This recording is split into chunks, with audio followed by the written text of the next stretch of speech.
Shalom, friends, and welcome to this week's installment of Bisselle Torah. The Sidra this week is Kedoshim, the holiness code, which contains so many very elements that are vital to the functioning of a just society. And that really is the underpinning of this entire Sidra. It's about justice, it's about treating people with equity, it's about all people being subject to the same rules. There's no hierarchy when it comes to people, whether they're rich or they're poor, whether they're black or they're white, whether they're Jewish or Christian. Everyone is subject to the same ideal of there being justice. The one pasuk that I want to draw your attention to today is the pasuk which says, "Ve'ahavta l'reacha kamocha," which translates as "you should love your neighbor as yourself." A very noble idea, which is quoted oftentimes by people of many stripes, different faiths. It's a noble thought that no one could find an argument with, and yet people do, unwittingly. For there is another statement in the Bible that says, "Ve'ahavta et Hashem Elokecha," you should love the Lord your God with all your heart. You know that.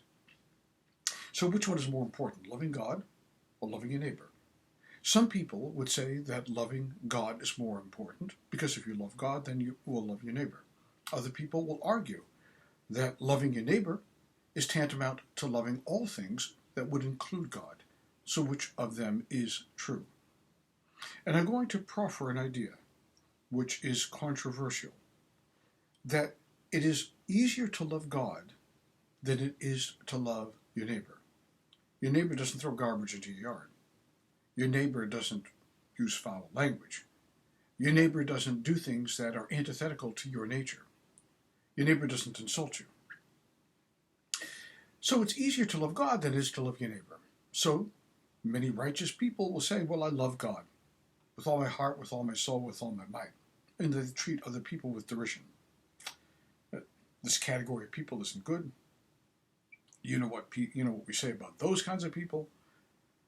And neighbor does not translate as your next door neighbor necessarily. Neighbor is your fellow human being. Reyecha does not translate as directly as the person that lives next to you. You should love your neighbor as yourself. You should, really, a better translation, you should love your fellow human being as you love yourself.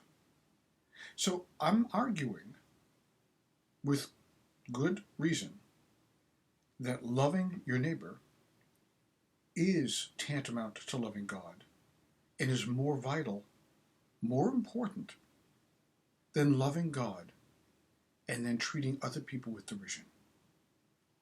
That's not noble. And it's not surely what God wants of us. For the instruction manual of life is the Torah. And the instruction manual of life is being the Torah is all about how we treat other people with equity, which is what God wants us to do. Now, it says, "Ve'ahavta l'reacha kamocha," you should love your neighbor as yourself, twice. How many times does it say in the Bible you should love God?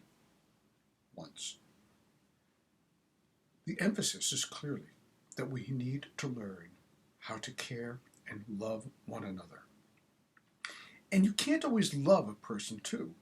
Doesn't necessarily mean that we have to kiss everybody in the supermarket, or we have to love everybody that really behaves in a way that we don't really approve of.